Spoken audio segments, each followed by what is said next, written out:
बिस्मिल्लाहिर्रहमानिर्रहीम। अस्सलाम वालेकुम नाज़रीन, आप यूट्यूब चैनल देख रहे हैं, मैं इमरान खान हूँ। नाज़रीन, जैसा कि मैंने आपको कहा था कि भारत के ऊपर बहुत प्रेशर होगा ये मैच खेलने के लिए पाकिस्तान के साथ, क्योंकि ये फाइनल मैच था।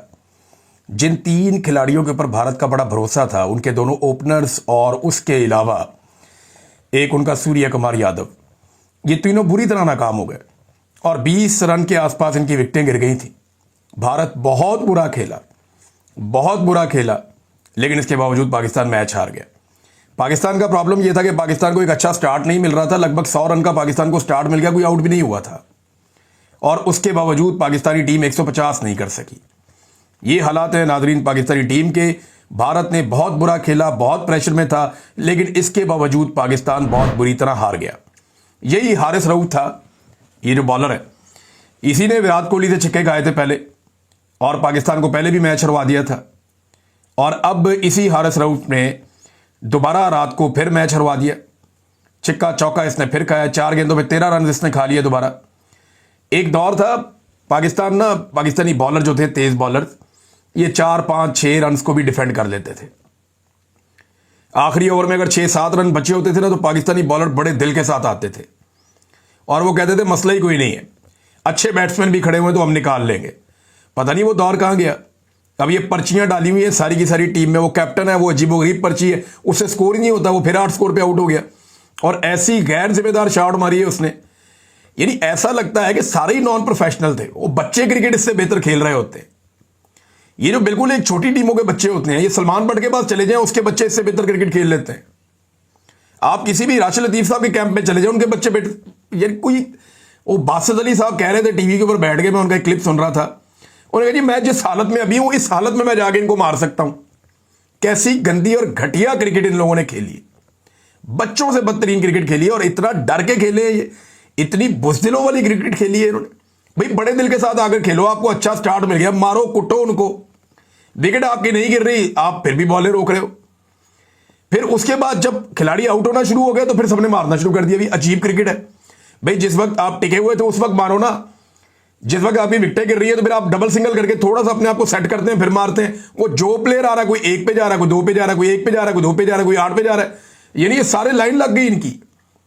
और अंदाजा करें कि 10-11 ओवर तक ये सारे ही खड़े हुए थे और अगले 8-9 ओवरों के अंदर सारे आउट हो गए।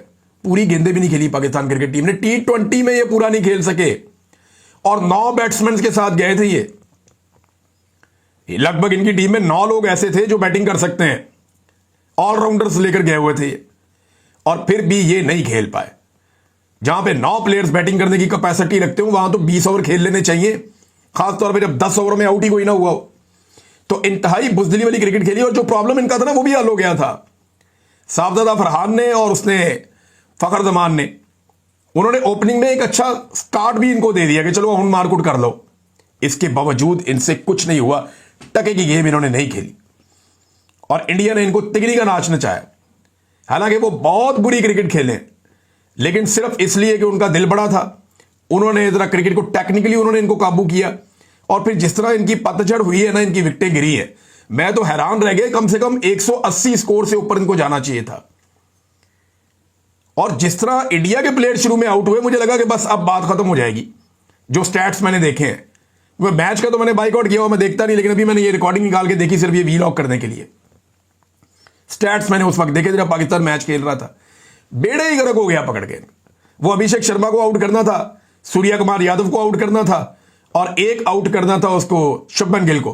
तीनों आउट हो गए। भाई जब तीनों आउट हो गए तो उन काबू कर दो ना उनको, फिर भी इनसे काबू नहीं आए, कोई ये डिफेंड नहीं कर सके। अब कभी जनाब ये जो इनका बॉलर इन्होंने रखा हुआ वो ख्वाजा आसिफ का चाहिए था, वो कभी जहाज गिराता है स्टेडियम के अंदर, कभी वो कोई हरकत करता है, हर दफा छक्के खा के वो मैच हरवा देता है पाकिस्तान को। जब भी कोई इंपॉर्टेंट मैच होता है, कभी वो पुलिस के बैज लगा लेता है, कभी वो वजीरों को मिलने के लिए पहुंच जाता है असेंबली में। यानी मेरी समझ से बाहर है कि ये क्रिकेट के अंदर ये बंदा सियासत कर रहा है ना। और फिर अजीबोगरीब किस्म के ट्वीट भी करता है, लोगों के ऊपर इल्जाम भी लगाता है और बिला वजह की एग्रेशन है। टके की गेम नहीं है, बिला वजह की एग्रेशन है कि जनाब मैं बहुत बड़ा प्लेयर हूं। कोई खाना खराब ये कैसी प्लेयर है तुम्हारी, तुम जब भी इंडिया के सामने आते हो तुम्हारी मुंह तुम्हारा उतर जाता है, टांगे तुम्हारी कांपना शुरू हो जाती हैं। ये ग्राउंड में एक्शन नहीं लगाने, जहाज जो है वो एयरफोर्स गिरा लेगी। तुम्हें ग्राउंड में भेजा खेलने के लिए, ये ड्रामे करने के लिए नहीं भेजा। अगर ग्राउंड में ड्रामे करने होते तो चाहत फतेह अली खान साहब को भेज देते हम कि जाए जरा इनका जाके चेदा लगाएं, या 4 कॉमेडियन पाकिस्तान से उठा के उन्हें कहते जाओ जाके इंडिया का चेदा लगाओ वहां पे, वो लगा देते। आपको चेदा लगाने नहीं भेजा था, आपको क्रिकेट खेलने भेजा था। जलील करवा के रख दिया पाकिस्तानी क्रिकेट टीम को पूरी दुनिया के अंदर। पूरा पाकिस्तान इसके साथ जुड़ा हुआ होता है। इनको फिटे मुंह से ज्यादा बंदा कुछ और कह भी नहीं सकता जो इन्होंने हालत की हुई है। अंदर से तो मेरी बड़ी बातें निकल रही हैं, लेकिन मैं कंट्रोल कर रहा हूं। इन्होंने पूरी पाकिस्तानी कौम का इन्होंने दिल तोड़ा बेशर्मों ने। और मोहसिन नकवी ऐसा चौड़ा होकर बैठा हुआ पीसीबी के ऊपर। जब पाकिस्तान में दहशतगर्दी होती है, हालात खराब होते हैं, तो ये चेयरमैन पीसीबी बन जाता है। जब पाकिस्तान टीम मैच हार जाती है, पाकिस्तानी टीम का बेड़ा गर्क हो जाता है, ये जाके वजीर दाखिला बन जाता है। इसको जनाब सिर्फ इसलिए कि जनाब इसके आर्मी चीफ से ताल्लुकात बहुत अच्छे हैं, 2-2 ओहदे लिए वो एंजॉय कर रहा है, किसी पार्टी का हिस्सा भी नहीं है। अंदाजा करें आप कैसा फ्रॉड पाकिस्तान के ऊपर जो है मुसल्लत किया है इन्होंने।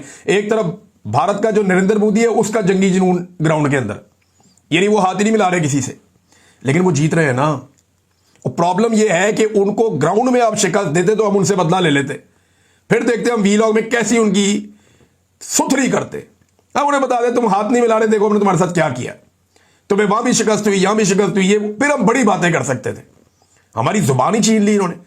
वो नरेंद्र मोदी उठा के ट्वीट कर रहा है, उसको मोहसिन नकवी वहां पे जवाब दे रहा है, तेरा बनता हूं ग्राउंड के अंदर तुम लोग मैच हार गए हो, बुरी तरह हार गए हो, अब हर चीज का जवाब क्या तैयारों में तो नहीं है ना भाई। वो तो एयरफोर्स का काम है ना, उन्होंने तैयारी गिरा दी, कमाल काम किया, प्रोफेशनल काम किया। हम सारी जिंदगी उनके शुक्रगुजार रहेंगे। इंडिया ये जख्म हमेशा चाटता रहेगा, हमेशा चाटता रहेगा, ये तकलीफ उनके साथ रहेगी। लेकिन अब इसकी बुनियाद के ऊपर सारे मैदानों में हम हार जाएं, यानी क्रिकेट में तुमने बेड़ा गर्क कर दिया, मईशत में तुमने बेड़ा गर्क कर दिया, तालीम का तुमने बेड़ा गर्क कर दिया, हेल्थ का तुमने बेड़ा गर्क कर दिया, पाकिस्तान छोड़ छोड़ के जा रहे हैं, सरमायाकारी पाकिस्तान में आ नहीं रही, आईटी का तुमने बेड़ा गर्क कर दिया, पाकिस्तान के अंदर इंटरनेट बंद करके रख दिया, इंसानी हकूक की पामालियों के तुमने रिकॉर्ड लगा, हर चीज बर्बाद करके सिर्फ एक चीज है तुम्हारे पास कि एयरफोर्स ने इंडिया की तैयारी गिरा दी। और भाई बड़ी अच्छी बात है, हमने भी सेलिब्रेट किया, हम बड़े खुश हैं उस बात पे, लेकिन कोई औरतें काम कर लो for God sake.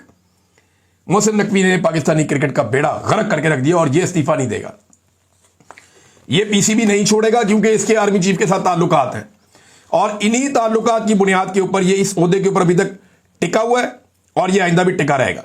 Mohsin Naqvi ने पाकिस्तान की क्रिकेट को बर्बाद कर दिया। ये कैप्टन चेक करें आप, ये डरा हुआ आदमी कैप्टन बना दिया पकड़ के। उसके अंदर हौसले, उसको पता ही नहीं है कि मैं किसको कहां पे लेकर आऊं, किसको क्या करूं, वो मुंह देखता रहता है। उसके अंदर कैप्टनसी वाली बात ही कोई नहीं है। उठा के इतना लेजेंड क्रिकेटर है बाबर आजम, उसको बाहर बैठा दिया, वो वर्ल्ड क्लास बैट्समैन को बाहर बैठा दिया, सिर्फ अपनी जाती अना के चक्कर में मैंने अपने बंदे एडजस्ट करने, कर लो एडजस्ट। ये पर्चियां खिला के इन्होंने पाकिस्तान का बेड़ा गर्क किया, वहां कैच छोड़ दिया उसने पकड़ के, 51 के ऊपर एक कैच छोड़ा, वो खिलाड़ी 77 तक लेकर गया। और T20 में इतना बहुत होता है, चिक्के मारे उसके बाद उसने। ये इनके हालात हैं। इमरान खान साहब ने कहा था कि इज्जतदार आदमी मुस्ताफी हो जाता, लेकिन मोहसिन नकवी इस्तीफा नहीं देगा। वो जिस ओहदे पर गया बेड़ा गर्क किया उसने, ये इमरान खान साहब ने कहा। मोहसिन नकवी ने क्रिकेट बर्बाद कर दी और इसके हैंडलर ने मुल्क को बर्बाद कर दिया इस वक्त, और इंडिया ने फिर इसके हाथ से ट्रॉफी भी नहीं ली। अच्छा, ये और एक इंडिया का बचपना आप चेक करें भाई। तुमने क्रिकेट खेल रहे हो, ग्राउंड के अंदर हो, अगर इतना जंग लड़ने का शौक है तो फिर लड़ दो जंग। वहां तुम्हें पता तो चल गया कि जंग कैसे लड़ते हैं, पाकिस्तानी कौम कैसी सीसा पिलाई हुई सामने आके खड़ी हो जाती है। फौजियों के साथ आम लोग निकल आते हैं, बंदूकें लेके तुम्हारे ड्रोन गिरा रहे थे। वो पाकिस्तानियों की पसली जंग लड़ने में कुछ और है, लेकिन ग्राउंड है भाई, यहां क्रिकेट हो रही है, ट्रॉफी लेनी है, तुमने ले लो मोहसिन नकवी से, क्या फर्क पड़ता है। चाहे बाद में अपना जो भी तुमने शक्लें बनानी है वो करते रहना, हाथ मिलाया नहीं, ट्रॉफी भी नहीं ले रहे, वो आप साइड पे जाके बैठ गए। मोहसिन नकवी साहब 20 मिनट वहां खड़े रहे, आओ जी ट्रॉफी लो, मैं नहीं किसी और को। उन्होंने कहा जी वो एक और बंदा है, वो कोई अरबी है, उसके ऊपर राजी हो गए, जनाब ये है भाई ट्रॉफी दे दे। उन्होंने कहा जी वो नहीं, मोहसिन नकवी साहब अड़ गए, कहते जी मैं ही दूंगा।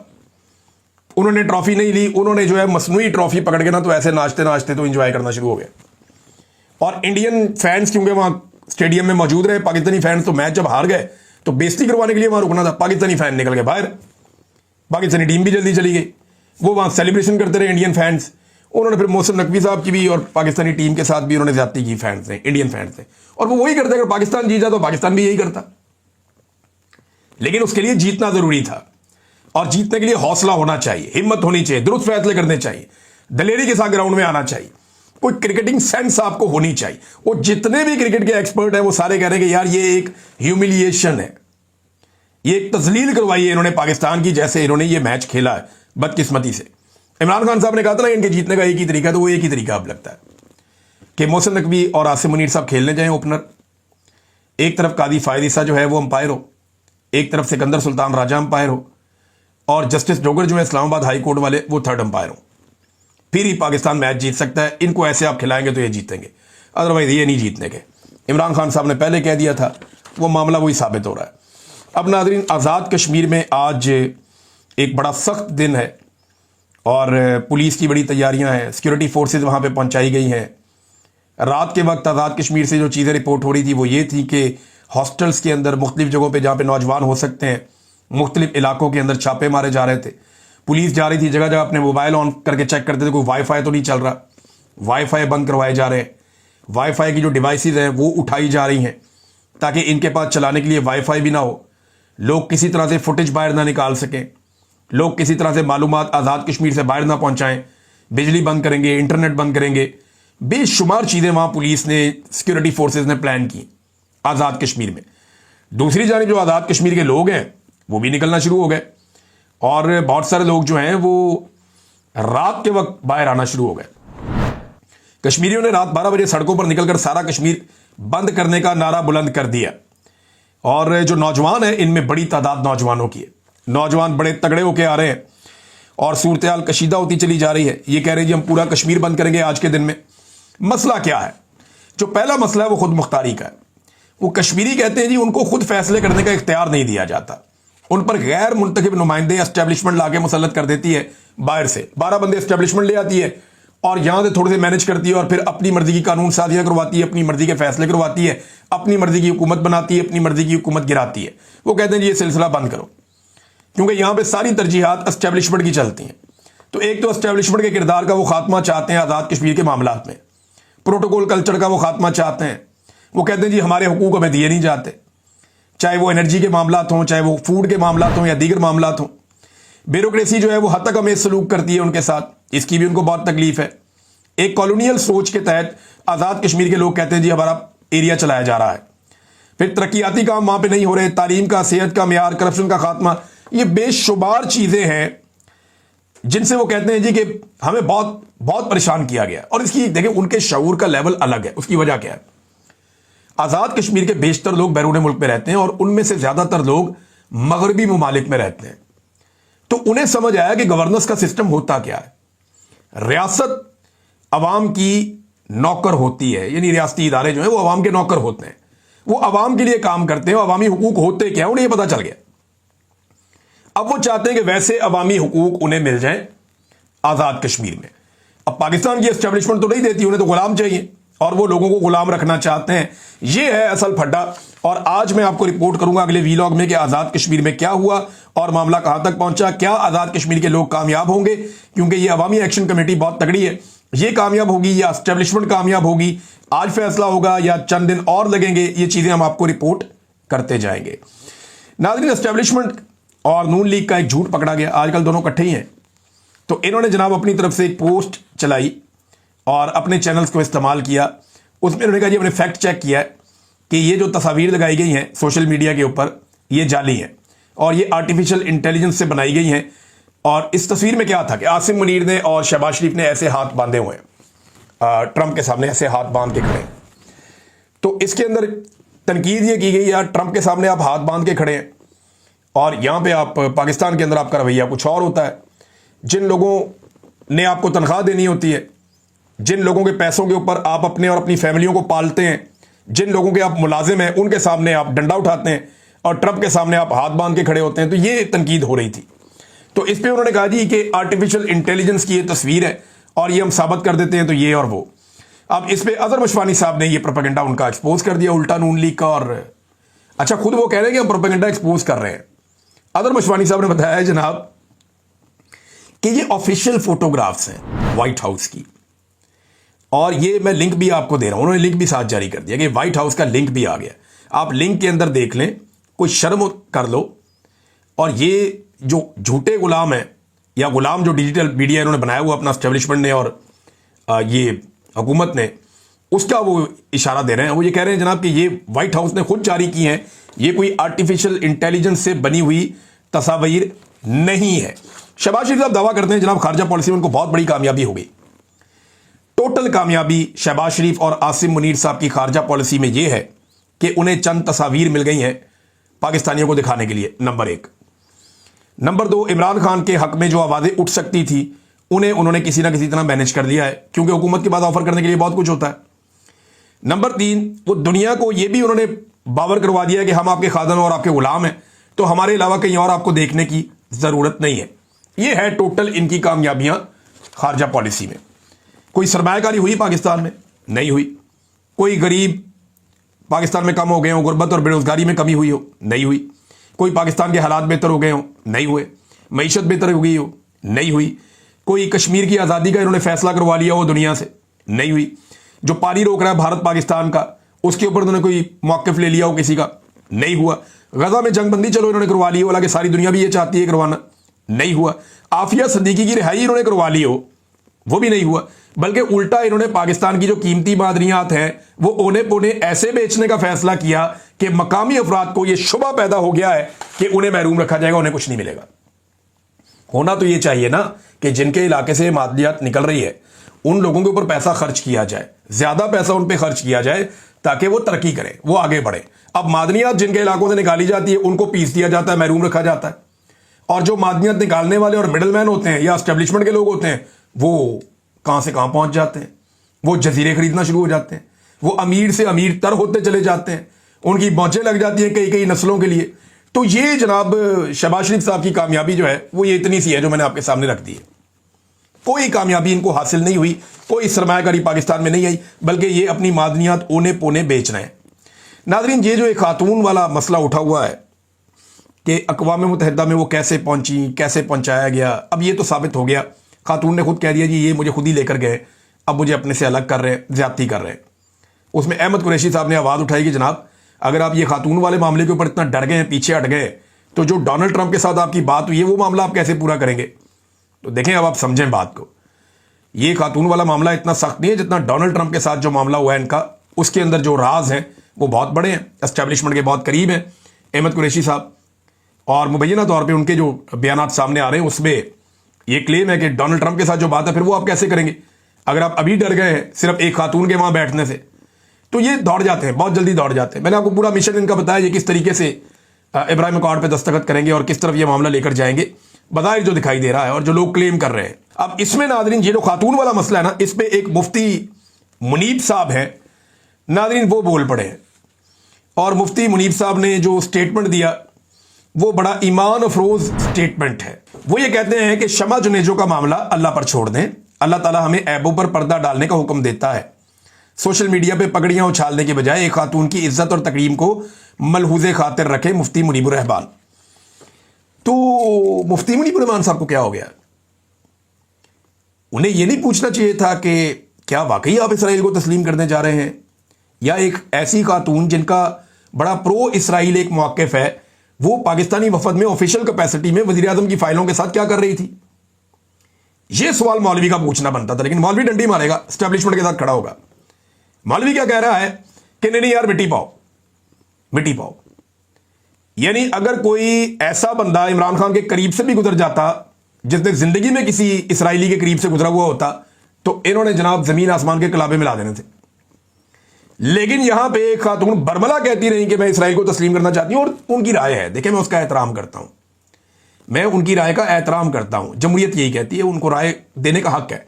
लेकिन उनका मौक़िफ़ जो है ये उस पार्टी का मौक़िफ़ नहीं है, वो कुछ और क्लेम करती रही है, अब वो उनके साथ जा रही है। तो मौलवी ऐसी दो नंबरी और फ्रॉड कर रहे हैं कि पहले सारी जिंदगी इन्होंने चूरन बेचा कौम को और अब जाके जनाब कह रहे हैं कि मिट्टी पाओ।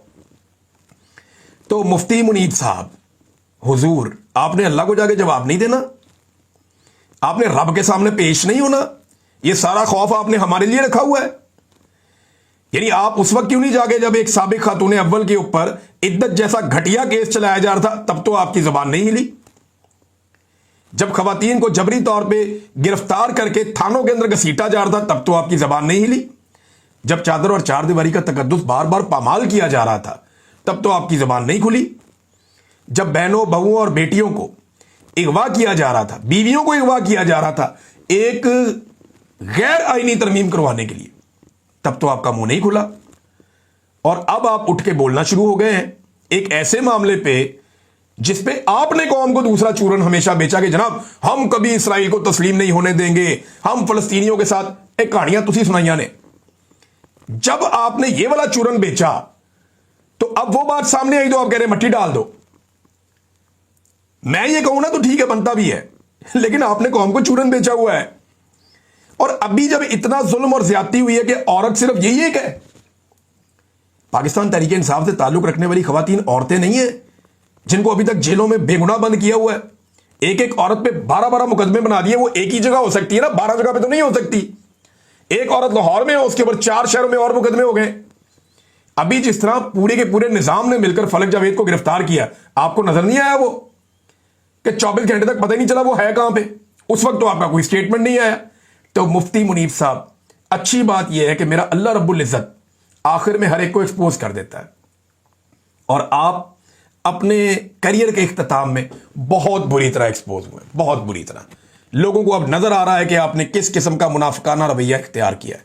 अल्लाह ताला आपको माफ करे और अल्लाह ताला हम सब पे अपना रहम करे। अब तक के लिए इतनी, अपना ख्याल रखिएगा, अपने इस चैनल का भी। अल्लाह हाफिज़।